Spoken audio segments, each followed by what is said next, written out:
Assalamualaikum warahmatullahi wabarakatuh. Hai, selamat bergabung kembali di kelas Sosiologi. Nah, kali ini bersama Budian, kita akan membahas tentang materi baru kita, yaitu tentang masalah sosial. Oke, jadi sebelum kita bahas ke situ, coba sekarang kalian ingat-ingat lagi, apakah kemudian kalian pernah ikut atau bergabung dalam sebuah kelompok yang kemudian itu menyebabkan masalah sosial? Atau kalian pernah melihat masalah-masalah sosial di lingkungan sekitar kalian? Nah, itu nanti yang akan coba kita bahas dan kita analisis bersama dalam sudut pandang sosiologis. Oke, ini ya yang akan kita bahas tentang masalah sosial. Nah, apa itu masalah sosial? Kita lihat dari pendapat sosiolog bernama Jensen. Jensen mengatakan bahwa masalah sosial terjadi ketika ada perbedaan antara harapan dan kenyataan, atau adanya kesenjangan. Nah, jadi kayak ada gap gitu. Nah, si Jensen menitik beratkan masalah itu pasti ada pada gap atau kesenjangan situasi antara yang seharusnya dan yang sebenarnya.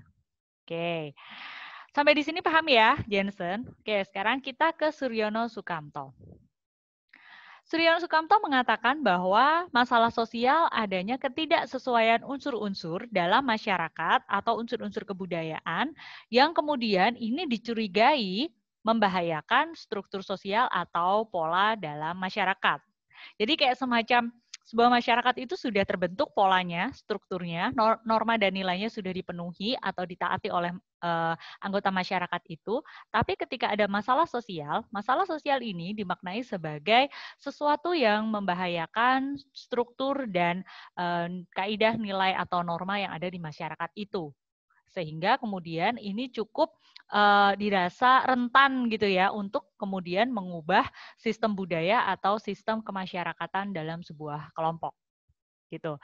Kemudian kita ke Richard, dia mendefinisikan masalah sosial sebagai sebuah pola perilaku yang tidak diinginkan gitu. Jadi masalah itu pasti sesuatu yang tidak diinginkan yang kemudian nggak bisa diterima oleh sebagian besar dari anggota masyarakat gitu. Jadi bisa jadi satu orang dalam masyarakat itu jadi kayak semacam troublemaker ya, troublemaker yang kemudian dia tidak bisa diterima oleh sebagian besar anggota masyarakat itu gitu.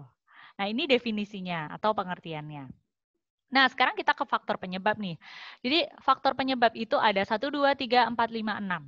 Gitu ya. Jadi, ada beberapa aspek yang kemudian ini menyebabkan terjadinya sebuah permasalahan sosial pada suatu masyarakat. Yang pertama, di sini nih, adanya perbedaan pendapatan. Nah, itu masuk ke dalam faktor penyebab faktor ekonomi. Ya, ada kesenjangan pendapatan gitu ya, yang kaya semakin kaya, yang miskin semakin miskin. Nah, itu kemudian menjadi pendorong terjadinya masalah sosial yang ada di masyarakat. Kemudian yang selanjutnya ada budaya masyarakat itu sendiri gitu. Jadi kayak semacam ada perbedaan adat istiadat gitu ya. Ya kayak Budian bisa contohkan bahwa kalau misalnya orang Sumatera nih ya, kita nggak lagi ngomongin rasis, tapi kalau di Sumatera logat bicara gitu ya, seseorang itu dengan intonasi atau dengan nada yang cukup tinggi. Nah, itu yang kemudian berbeda dengan konteks pola komunikasi masyarakat Jawa, katakanlah seperti itu. Jadi, kalau di Jawa itu terkenal cara bicaranya lebih lemah lembut, kemudian lebih andap asor gitu ya. Jadi kayak semacam lebih kalem gitu. Nah, padahal sebenarnya ya mereka yang di Sumatera nggak kemudian menjadi salah atau kemudian terkesan marah-marah gitu, nggak juga gitu. Karena memang pola atau cara berkomunikasi mereka seperti itu. Beda lagi dengan cara berkomunikasi orang Bali ya, penyebutan huruf T dan beberapa logat-logat yang kemudian ini membedakan dan bisa jadi itu menjadi pemicu dari permasalahan sosial. Kayak misalnya, wah dia kok kayak ngomongnya gitu sih, gitu. Padahal ya itu sebenarnya logatnya, gitu. Atau kemudian nilai dan norma yang berbeda di setiap masyarakat, gitu ya. Ini tadi bisa Ibu contohkan cara bicara, gitu ya. Cara bicara dari orang Sumatera misalnya dengan orang Jawa. Kemudian faktor yang selanjutnya di sini nih, ada faktor biologis, kondisi lingkungan atau akses kesehatan yang beda itu menyebabkan masalah sosial juga gitu. Kayak misalnya di sebuah daerah yang dia dekat sama pinggir rel misalnya, nah itu daerah-daerah kumuh, daerah-daerah kumuh di perkotaan di Jakarta misalnya atau di Jogja pun juga ada gitu ya. Nah daerah-daerah situ aksesibilitas sanitasinya juga buruk, kemudian ada kondisi lingkungan yang memang tidak mendukung mereka untuk menjadi hidupnya layak, sejahtera seperti itu. Nah, itu menjadi sumber masalah sosial. Kemudian ada di sini nih faktor psikologis yang kemudian ini lebih ke individual yang akhirnya ketika individu atau anggota masyarakat itu bergabung dalam sebuah kelompok masyarakat menjadi sesuatu yang dimaknai bersama bahwa ya ini adalah pola pikir kita. Ini adalah mentalitas kita. Sebuah contoh, misalnya kalau kita bicara soal masalah sosial kemiskinan gitu ya, kita bisa lihat bahwa bisa jadi mentalitas tiap individunya itu kemudian lebih ke kayak malas atau kemudian ya udah deh ini takdir gue kok gitu. Jadi lebih ke apa ya? Nggak ada gairah atau nggak ada semangat untuk kemudian bisa produktif. Nah, mental-mental atau pola pikir yang seperti itu, ketika kemudian dimiliki oleh sekelompok masyarakat, ya udah mereka akhirnya punya mental miskin gitu ya. Nah, ini yang kemudian menjadi sumber masalah, faktor psikologis gitu. Mereka punya pola pikir dan juga punya mental yang seperti itu sehingga kemudian ya kemiskinan menjadi salah satu masalah sosial di Indonesia ini gitu. Oke ya, sampai di sini bisa memahami ya faktor-faktor penyebab dari masalah sosial. Oke, yang selanjutnya ada di sini nih. Struktural atau ketimpangan posisi. Nah, kalau kita mau lihat ada beberapa sosiolog postmodern yang kemudian mereka mendefinisikan bahwa masalah sosial itu terjadi karena adanya ketimpangan posisi. Ya, kita masih ingat Karl Marx gitu ya. Dia kemudian melihat atau mengkaji masyarakat kala itu ada di dua kelas, borjuis dan proletar. Nah, ketimpangan posisi ini yang kemudian menjadi faktor penyebab dari masalah sosial. Apa? Struktural. Nah, di sini ya konsepnya ada di struktural ini. Yang kemudian secara struktur, kawan-kawan di proletar ini, atau kalau kita lihat konteksnya ketika terjadi revolusi zamannya Marx gitu ya, dia adalah kaum buruh yang kemudian dieksploitasi tenaganya untuk kemudian dipaksa menjadi tidak mendapatkan upah yang layak, kemudian ada gap, kawan-kawan di borjuis ini banyak sekali melakukan kekerasan dan juga melakukan hal-hal tidak memenuhi hak-hak mereka dan sebagainya. Nah, di situ. Oke, kemudian di sini ya secara sosiologis. Nah, sosiologis ini lebih menekankan pada kondisi sosial atau situasi masyarakat pada zamannya gitu ya. Jadi bisa jadi masalah sosial itu disebabkan oleh kondisi sosial yang memang ini tidak bisa sesuai dengan norma atau harapan secara normatif gitu.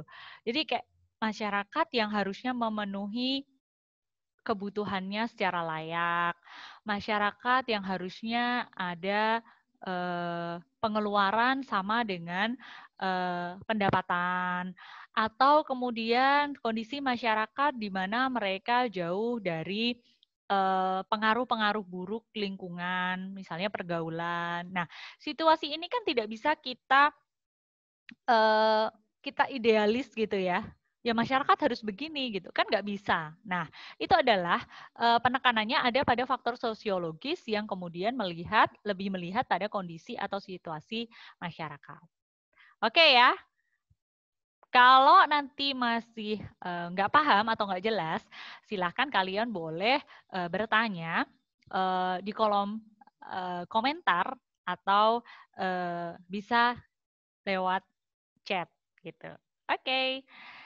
Ibu lanjutkan ke teori nih. Jadi kalau kita melihat sebuah permasalahan sosial itu kan kompleks banget ya, luas banget. Jadi kita nggak bisa kemudian ngelihat itu hanya dari satu sudut pandang bahwa kemudian oh oke, kamu melakukan kriminalitas berarti kamu dasarnya preman, kamu dasarnya mental-mental buron gitu. Nggak bisa. Dalam sosiologis kita harus melihat dari berbagai sudut pandang. Yang artinya kita tidak bisa idealis gitu. Melihat sebuah masyarakat ya harusnya nggak ada kriminalitas. Nah, gimana dong? Kenapa harus ada hukuman? Kenapa harus ada pengadilan? Kenapa harus ada aparat kepolisian jika kemudian kita pengennya masyarakat itu sesuai dengan norma, tidak ada kriminalitas, tidak ada kejahatan gitu. Nah, itu yang kemudian mendorong bidang ilmu sosiologi ini kemudian melihat dari berbagai sudut pandang dengan salah satu pendekatannya ada berbagai macam teori di sini gitu ya. Nah, yang pertama kita masuk ke teori fungsionalisme struktural. Kita lihat dulu ya di sini. Kita lihat bahwa intinya ada pada masyarakat itu terdiri dari unsur yang saling terkait, menjalankan fungsinya masing-masing. Nah, teori ini melihat bahwa masalah sosial itu ketika kemudian dianalisis pasti ada struktur-struktur atau anggota dari masyarakat yang tidak menjalankan fungsinya dengan baik atau dengan benar, sehingga terjadi masalah sosial gitu. Nah, jadi teori ini Ibu rasa kalian juga belum lupa ya, teori-teori dalam sosiologi. Memang penekanannya fungsionalisme struktural ini ada pada fungsi dari struktur-struktur atau keteraturan sosial yang kemudian tidak tercipta dalam masyarakat. Gitu. Oke, kemudian kita ke interaksionisme simbolik. Nah, kalau di sini penekanannya lebih pada simbol yang kemudian itu berhasil bisa tercipta dari interaksi-interaksi antar individu dalam masyarakat gitu. Jadi kalau kita bisa lihat bahwa adanya stigma atau label negatif gitu ya, yang kemudian melekat pada sebuah kelompok masyarakat atau individu dari masyarakat itu karena ada pola perilaku yang kemudian dia bisa menghasilkan di sini nih. Ada simbol, ada kemudian label, ada stigma atau cap gitu. Wah, dia anaknya preman, pasti dia besok gedenya juga jadi preman. Nah, itu kalau menggunakan pendekatan teori interaksionisme simbolik, kita bisa melihatnya sebagai produk-produk dari pendekatan ilmu itu gitu. Jadi adanya labeling, adanya stigma itu bagian dari hasil interaksi antar individu dalam masyarakat sehingga ada simbol yang kemudian melekat. Oke, next ya. Di sini kita kemudian akan lanjutkan ke ini ya, teori konflik. Ya, kalau teori konflik Ibu rasa sudah jelas bahwa kemudian kita melihat bahwa dalam sebuah masyarakat itu idealnya pasti ada konflik. Masyarakat itu pasti berkonflik. Nah, itu penekanannya ya. Jadi ada yang kemudian bisa diimbangi, ada yang kemudian bisa dikontrol, ada yang kemudian bisa di-manage gitu, tapi ada juga masyarakat yang kemudian sampai ke perpecahan. Gitu. Jadi teori konflik melihat bahwa sebuah masalah sosial itu ya wajar terjadi karena apa? Karena di setiap masyarakat itu pasti ada konflik gitu. Sehingga kemudian di situ kalau di sini ada ya disampaikan kelas atas dan kelas bawah, ada yang kemudian menekankan pada proses-proses perpecahan gitu yang kemudian terjadi. Nah, yang terakhir di teori sistem kita melihat bahwa interaksi itu menghasilkan sebuah sistem yang saling terkait dan memunculkan ketergantungan. Nah, masalah sistem ini lebih ke kayak gini nih contohnya. Kenapa kemudian banyak sekali pelajar yang tidak mematuhi lalu lintas atau kemudian dia seharusnya belum berkendara tapi sudah berkendara. Nah, itu kita bisa lihat bahwa dalam teori sistem ini kita melihat bahwa kemudian ini adalah masalah sistem. Bagaimana dia tidak bisa menggunakan kendaraan sebelum waktunya? Karena kita tahu ya, aturan kita adalah penggunaan siapapun yang menggunakan kendaraan bermotor itu harus punya SIM. Itu adalah surat izin mengemudi yang kemudian dia wajib gitu ya hukumnya. Tapi yang terjadi adalah apa? Ya kita nggak bisa menutup mata gitu bahwa kemudian sekarang beli motor berapa sih? Dengan uang muka kecil aja bisa bawa pulang motor loh, gitu. Kemudian orang tua juga nggak bisa nih repot-repot antar jemput gitu. Kalau pakai transportasi online juga mahal gitu. Jadi ya udah deh dibeliin aja gitu. Nah, ini masalah sistem gitu. Tidak ada kemudian edukasi, tidak ada kemudian rules-rules atau aturan yang kemudian mengikat murni bahwa ya kalau pelajar usia sekian nggak bisa kayak gitu. Nah, gitu ya di teori sistem. Oke, sekarang kita akan ke tugas. Nanti akan Ibu share semoga teori, faktor penyebab, dan juga definisi tentang masalah sosial ini bisa kalian pahami. Dan sampai jumpa di pertemuan selanjutnya. Wassalamualaikum warahmatullahi wabarakatuh.